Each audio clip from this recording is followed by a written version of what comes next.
Sudah benar-benar sepakatkah KIB dan KKIR ini kemudian bergabung, berkolaborasi maksud saya, kemudian menyatu menjadi koalisi kebangsaan yang besar? Kemudian partai-partai siapa saja yang kira-kira itu bergabung? Kalau memang mereka semua bersatu, siapa yang akan diajukan sebagai pasangan capres-cawapres dari koalisi besar, koalisi kebangsaan ini? Dan apakah kemudian ada PDIP di sana? Dan juga untuk pertanyaan yang tersisa, betulkah Presiden Jokowi ada di belakang semua ini? Apakah memang ini semua komando dari Presiden Joko Widodo?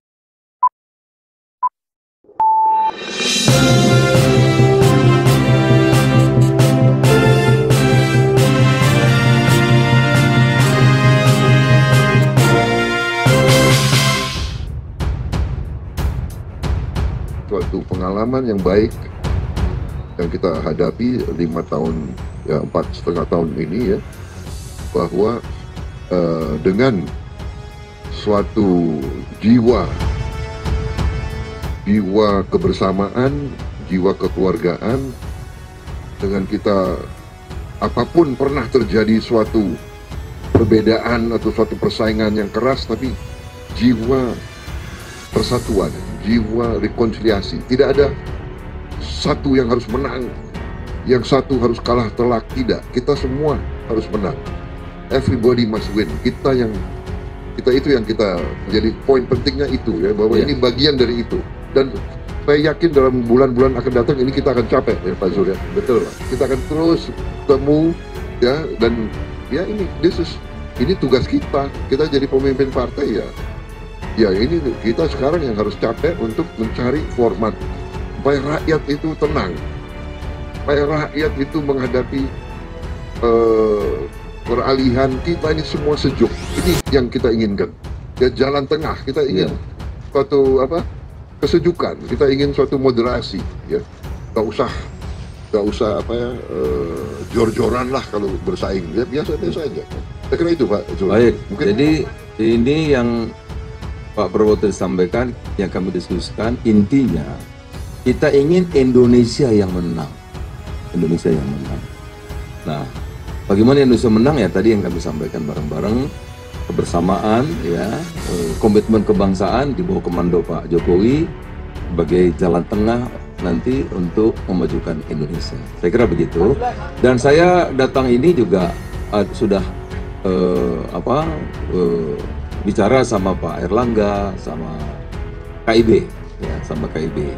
Mereka senang hati karena silaturahim ini, pertemuan itu kan antara pimpinan parpol apalagi tentu penting, gitu ya. Yang nggak sama bisa jadi mengerti, apalagi kalau yang mengerti bisa jadi sama. Gitu.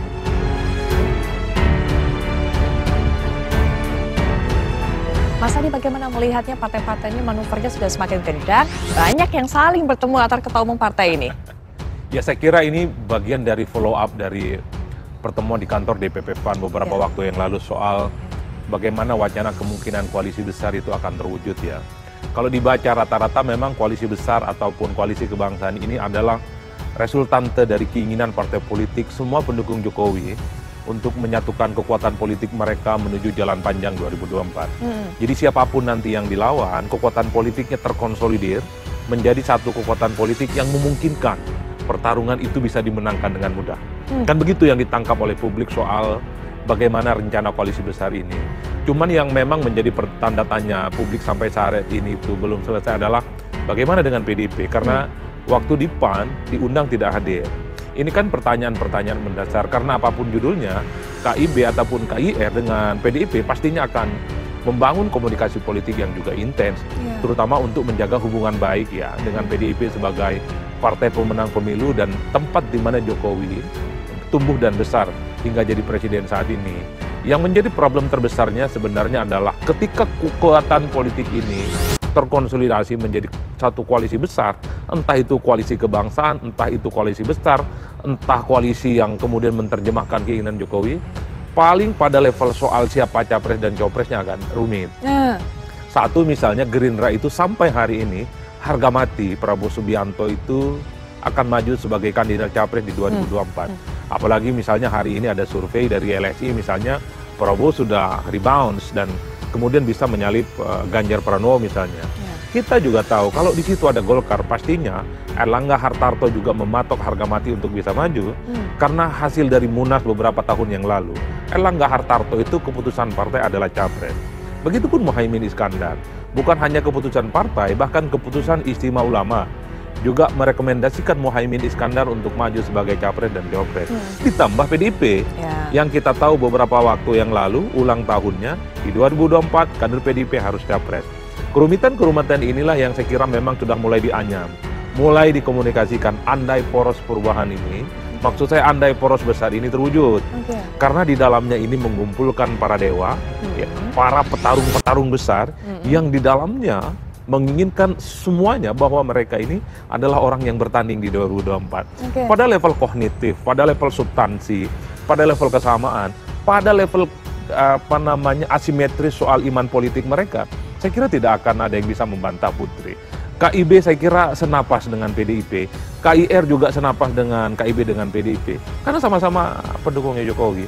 Tapi ketika bicara tentang soal siapa capres dan cawapresnya, saya kira butuh negosiasi yang relatif agak mendalam ya, karena 2024 ini adalah panggung besar yang tentu saja menjadi keistimewaan bagi setiap elit, bagi ketua umum partai untuk bisa bertanding. Kan itu yang sepertinya membuat kenapa setelah pertemuan di DPP PAN, kemudian misalnya Prabowo itu didatangi oleh 2 ketua umum partai non parlemen, setelah itu kemudian didatangi juga oleh Zulkifli gitu ya. Orang melihat ini bagian dari resultante, bagian dari expose bagaimana penjajakan soal koalisi besar itu sudah mulai dikonkretkan. Karena tangga menuju 2024 sebenarnya di depan mata. Ingat, pendaftaran itu bulan Oktober, Putri. Jadi mestinya mulai saat ini di bulan Ramadan, ini adalah titik balik di mana partai-partai pendukung Jokowi ini sudah harus mulai menentukan sikapnya. Apakah bikin koalisi besar ataukah tetap bertahan dengan koalisinya masing-masing. KIB jalan sendiri, KIR jalan sendiri, PDIP juga jalan sendiri. Kan itu yang sebenarnya sedang ingin dilihat betul. Bagaimana anyaman konsolidasi politik yang secara bertahap dilakukan oleh Gerindra, oleh PAN dan partai yang lain itu sudah mulai dilakukan di berbagai tempat. Mas Habibur Rahman, ada 2 hal dari pernyataan dari Mas Adi tadi. Apakah kemudian Gerindra akan betul kemudian menjalin koalisi besar kebangsaan itu, atau tetap ada di pilihannya sendiri, jalannya sendiri? Dan yang kedua, begitu rumit kalau dewa-dewa sudah berkumpul, siapa akan diajukan sebagai capres? Jadi 2 pertanyaan itu intinya sih sama saja ya sebetulnya. Cuma saya perlu sampaikan bahwa yang menjadi topik pembicaraan utama dalam berbagai pertemuan tersebut, kebetulan beberapa di antaranya saya hadir ya, kita mencoba menyamakan frekuensi dulu.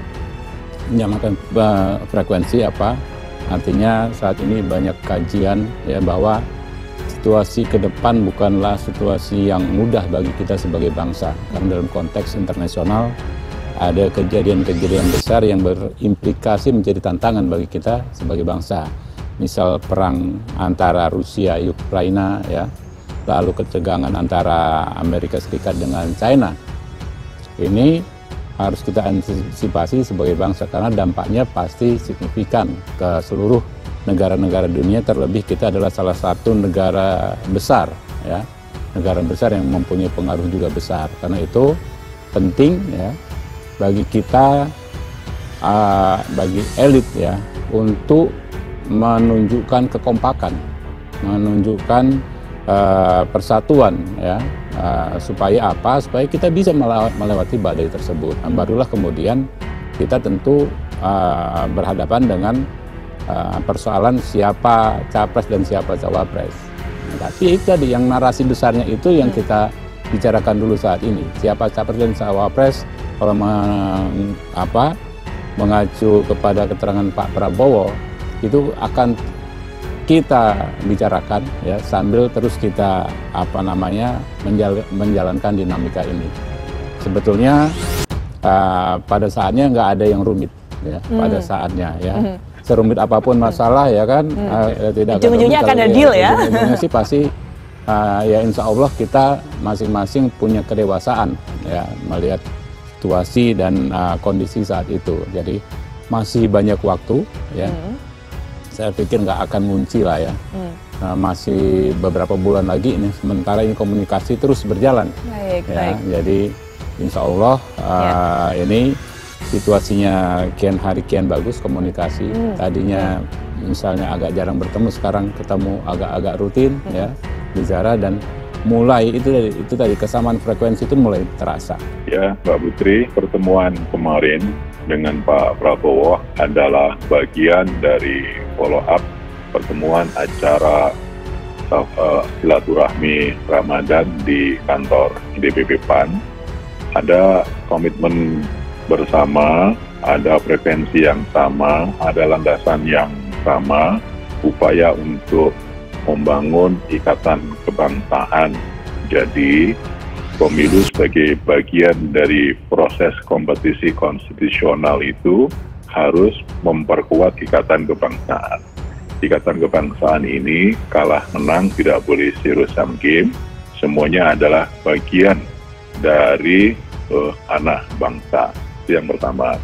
Yang kedua, negara Indonesia ini negara besar, maka potensi untuk melakukan gerakan gotong royong dengan melakukan koalisi besar, koalisi kebangsaan, itu adalah sebuah keniscayaan. Sebab apa? Seluruh partai politik punya kepentingan subjektif untuk memenangkan pemilu legislatif dan pemilu presiden.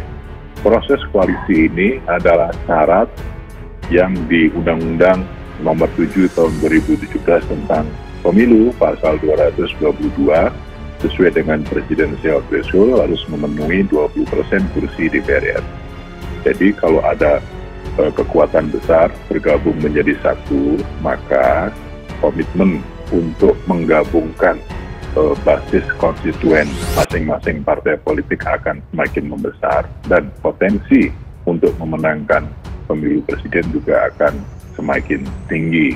Jadi siapapun nanti lawannya, buat kami tidak ada masalah. Tetapi yang penting, kebersamaan, komitmen untuk membangun koalisi ini adalah bagian penting dalam proses-proses politik menjelang pemilu presiden.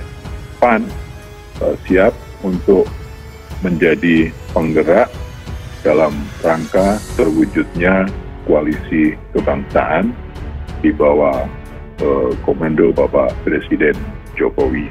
Meskipun kita mengetahui bahwa seluruh proses politik ini diserahkan sepenuhnya oleh partai politik, tetapi ketua umum partai politik yang merupakan bagian dari pemerintahan juga terus berkoordinasi, menjalin komunikasi agar proses pemilu ini betul-betul melahirkan pemimpin yang punya legitimasi yang kuat, dan dalam proses selanjutnya di koalisi ini bisa memenangi pemilu presiden.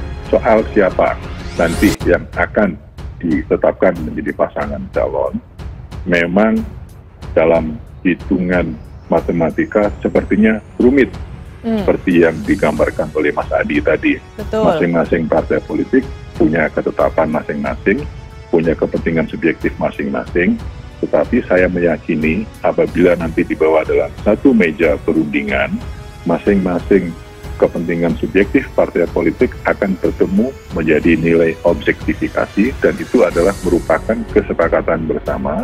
Tentunya ukuran-ukuran yang akan dipertimbangkan adalah ukuran-ukuran rasionalitas berdasarkan politik akal sehat. Jadi ukuran-ukuran yang kualitatif melalui hasil lembaga survei bisa dikuantitatifkan melalui ukuran-ukuran elektabilitas, popularitas, dan beberapa hal mendasar yang menjadi bahan pertimbangan partai politik tentunya akan kita rumuskan, kita musyawarahkan secara mufakat, diputuskan secara kolektif kolegial, aman, damai, dan tidak ada voting.